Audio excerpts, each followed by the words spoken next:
I don't know if you guys can see this, but look how hard it is raining, guys.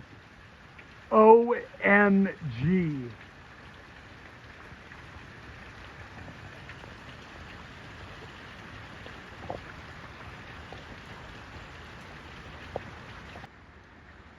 This is like a rainstorm here in Boise, Idaho, y'all.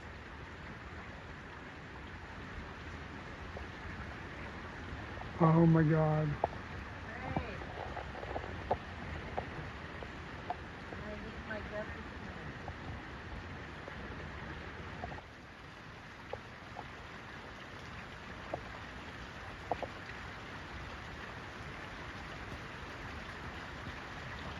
Rain, rain, go away.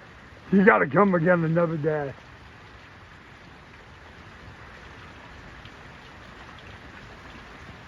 Guys, just to let you know, like here in Boise, Idaho, this is like unheard of. We get rain, but not like this. Maybe like, so like maybe in the Midwest, this would be nothing, but this is like a hurricane rainstorm in Boise. And while it's raining, Rocky's just chilling on the couch, enjoying dog life.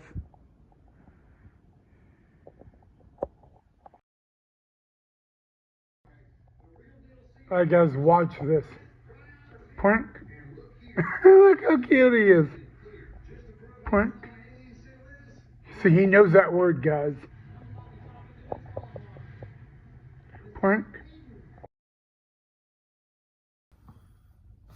Hey guys, Ryan here. I hope you are all having a great Tuesday and a great week so far. So I said that I would talk about my life journey and my experience with suicide.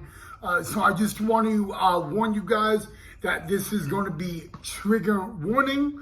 So if you guys are, some of you are wanting to know my life journey and experience, but I am just going to warn you guys that this episode of my suicide journey and experience is going to be trigger warning. So I just wanted to let you guys know that before we get into the episode. What I'm going to share is I'm going to share all the people in my life that have supported me. I'm going to be talking about cops. I'm going to be talking about nurses. I'm going to be talking about what they did for me, how they dealt with me, and all of that. But also, before I get into the episode, I just want you guys to know that if you ever feel this way, guys, there is no need to feel ashamed about it. Like I said a couple days ago, a lot of people feel suicidal, but if you ever have those thoughts and you intend to act on them, please remember you are not alone and that there is nothing wrong with asking for help. You do matter, guys, and nobody should tell you that you don't matter because you really do.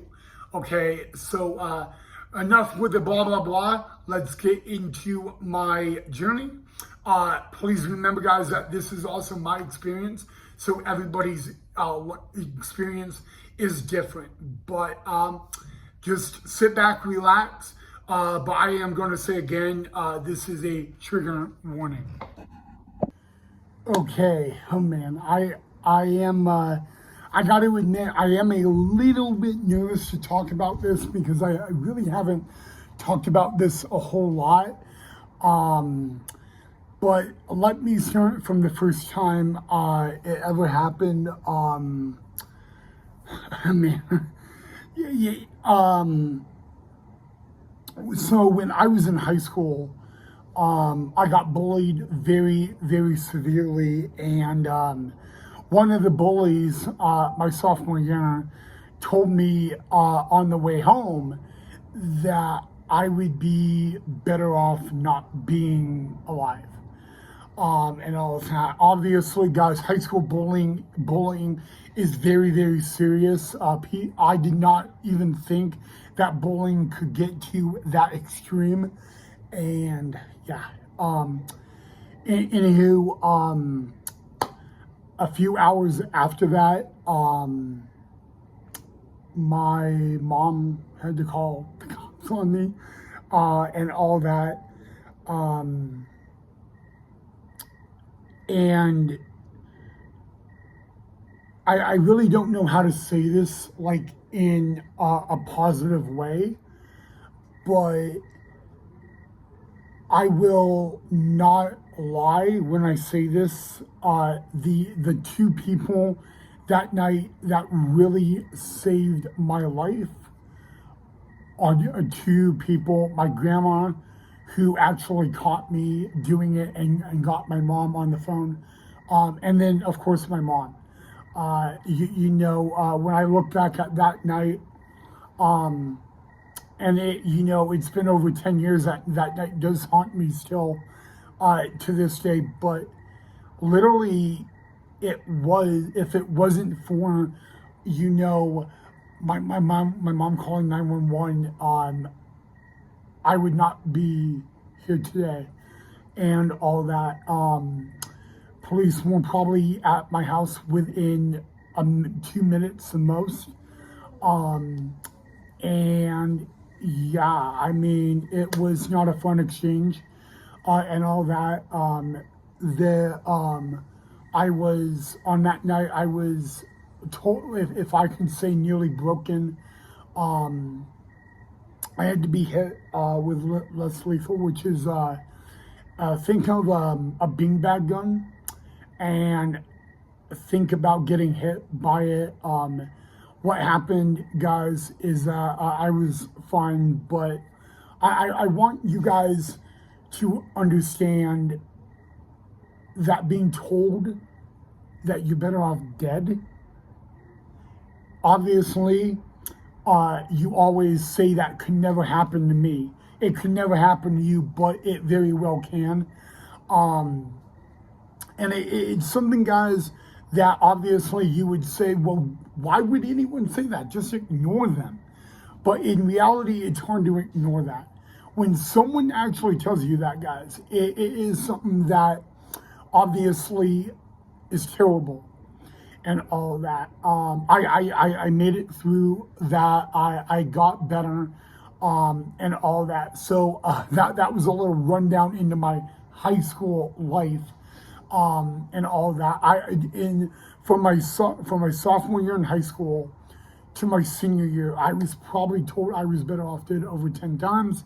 And someone asked me, well, like, how did you deal with it? How did you get through that? It's support. It's people like my psychiatrist, my psychologist, my physician, my family, my friends, reminding me that, that is not true. I'm gonna be very honest with you guys. When people ask me what I would do if I was told that today, obviously I would lie to you if I said I could ignore that, because I just couldn't, but I don't know how to say it, but literally, guys, if it wasn't for my grandma, I literally, on that very night, checking in on me, I don't know if I would be here today. And that's full honesty.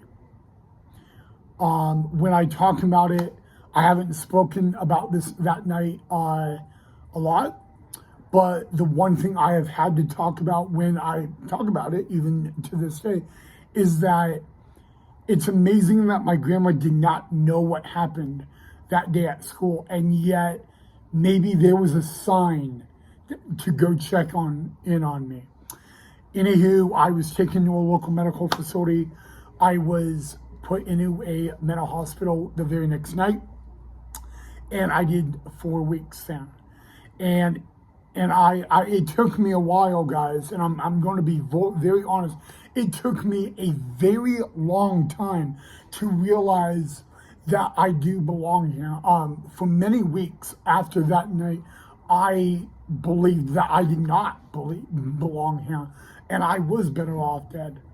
And it took me a while to see the light at the end of the tunnel, to see the light that is a lie and all that. The bully was never arrested. The school did not do much about it, which really made me mad. And when I went back to school a few weeks after that, I nearly got suspended because I found that bully. And when I found him, it nearly got physical. It got to the point I had to be backed off. It took 4 students, the SRO, and 3 staff members to back me off of him. And a lot of people say that I did the right thing. But guys, when people ask me when I went back to school, did I go to school to hurt that bully? The answer is no, I did not. But I did go there with a lot of rage. I did go there and I wanted to confront him, and I was not going to let anybody get in my way.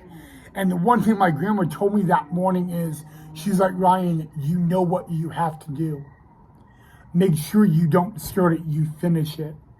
Now, I did not get expelled and I did not get suspended. I did get detention. I was given 3 weeks of that.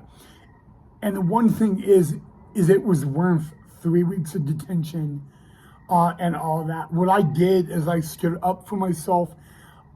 I don't know I don't know why I confronted that bully. I don't think it was the smartest decision to me, but in my gut, it was the right thing to do. Now, I'm not going to say what I said to that bully because we are on YouTube, and I don't think saying it on YouTube is appropriate. But I want you guys to know that when that bully told me that I was better off dead, I had never been told that before. I never thought anyone could say that to another human being. So in a way, it did break me, and it nearly ended my life. I will be very honest with you guys. My grandma did not go in my room to check in on me. I don't know if I would be here. I really don't. And I'm honest about that, and all that. When I got out of the mental hospital, I thanked my grandma for what she did. I literally thanked her for saving my life. And one thing, 4 weeks in the mental hospital, when my grandma visited me in the mental hospital, my grandma always told me that you are here and it's not your fault. She's like, I'm not mad at you and no one's mad at you. This is not your fault, Ryan. And my mom just said that, it will be dealt with. And when I got the detention, surprisingly, my mom was not mad at me. My mom said, I'm glad you didn't go physical, but I'm more proud that you gave the bully a piece of your mind, and all that. If you know me, guys, I'm a nice guy, and the things I said to that bully on that day when I got back, I had never said to anybody in my life. And so the bully, the bully that told me I was better off, he did apologize. And when he did apologize, guys, I did believe it was sincere, and all that. And that was my very first experience, guys, but it was an experience that was not fun. When I was in the hospital, when I was in the hospital before mental, I was on suicide watch, which is where I'm in a room. I'm in a normal patient room, normal. The only difference is someone is in your room, they are watching you 24/7, and all that. So it really is something that is not that fun at all. So Yeah. All right, guys. My next one is about my adult life. My whole life, guys, I've struggled really with mental health. Ever since my freshman year of high school, I've been diagnosed with a lot of mental health issues. Um, my adult life, guys, I've attempted suicide at least 5 times. Out of the 5 times, 3 of them I was very close.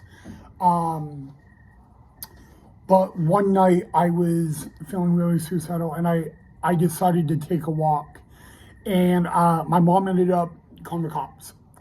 And an Ada County deputy found me, and when she pulled me over, she said, "Ryan, I want to talk to you for a minute." She's like, "Ryan, I want you to sit down." And she's like, "Number one, you're not in trouble." She's like, I really want to help you because I kind of heard what you were going through." She's like, "Ryan," she's like, "I'm gonna give you something." And she handed me her business card, and she said, "You know, Ryan, if you ever need to talk, you can always reach out to me. You can always text me. You can always call." She's like, "Ryan, I really want to help you, and I want to do more than just help you tonight. And then instead of, being honest with you guys, when I've been suicidal and I've been in the hospital, I've had mental breakdowns, I've had psychotic breakdowns, and the sad thing is, guys, a lot of the times, I had to be restrained, and I had to be told, to relax. But the one thing I have been told so many times is that, "Ryan, you do belong here." And, no one's mad at you because you're feeling suicidal, but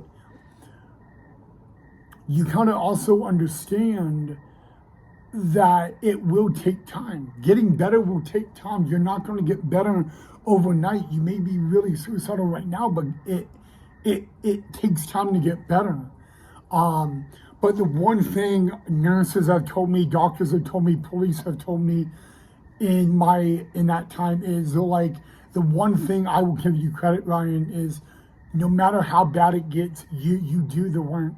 You're not someone that lies there in depression. You do the work.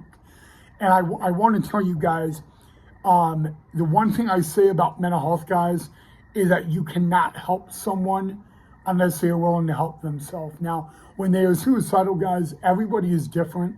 I always say be very patient with them, because it may take them a while to realize it. Because every time I've had to be I've been in the ER 57 times in my life due to mental health, 40 of them due to suicide. And that is a lot, but it's actually something that, no, I'm not very proud of.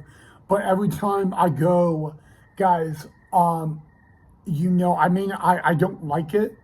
I don't like being in paper scrubs. I don't like having to be watched every second of my every movement. But I want you guys to understand that when you're in the ER, that is protocol.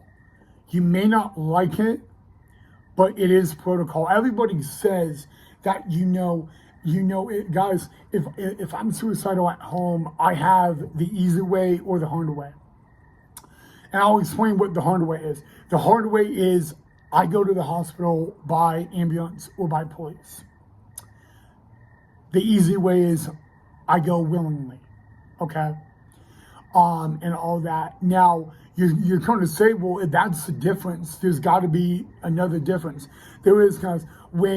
If I went by police and all that, I would. It's not fun, guys, walking into a hospital handcuffed. And I've had to do that when my mom called the cops on me my sophomore year, guys. It's no fun. Okay. And yes, guys, if cops have to take you to the hospital for suicide, they do have to handcuff you. It is procedure. but it's not fun. It's better to walk in under your own power, and all that. Now, I'm very lucky that I have a lot of great friends, guys. A lot of my friends, they know my mental health history, and their opinion of me has not changed even a little bit. It hasn't. They've been there for me every step of the way. And they've always said that, Ryan, no matter how bad it gets, no matter what you feel, we will never, ever judge you. I'm thankful for all the police guys that have helped me, even though I've had to be tased or I've had to be shot by less lethal. At the end of the day, when I look back at that, I look at that they had to do what they had to do because they were not going to let me hurt myself or do it. Now, I'm not going to lie, guys, getting tased or getting hit by a less lethal beanbag, it doesn't feel good. I'm not going to lie. Yes, guys, I have been tased. One incident, I was tased 4 times just to get under control, and all that. And it does not feel good.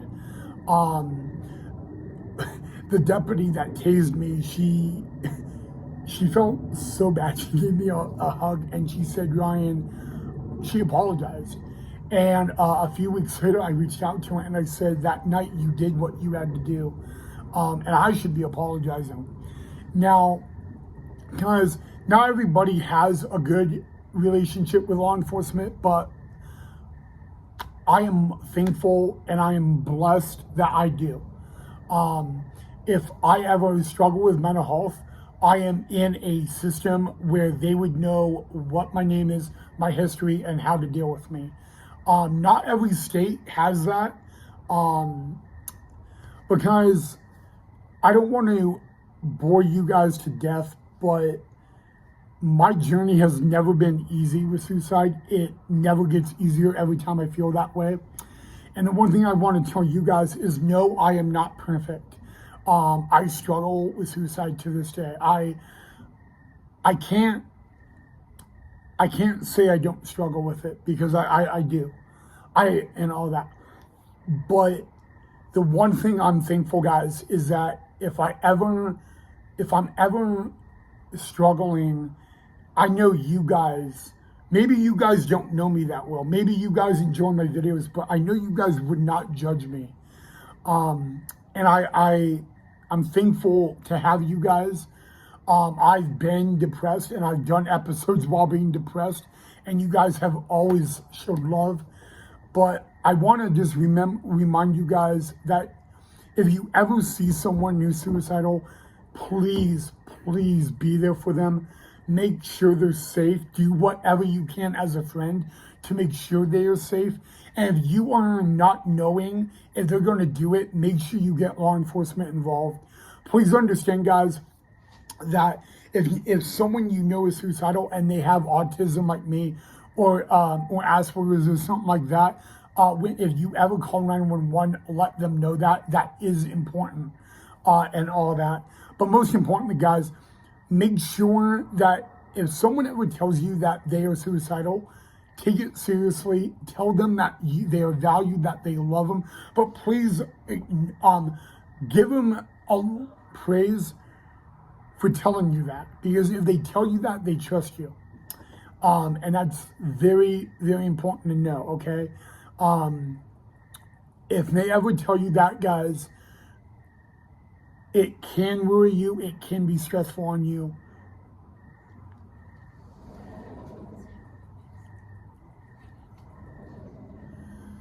But most importantly, guys, if you don't know what to do, it's okay to tell them that.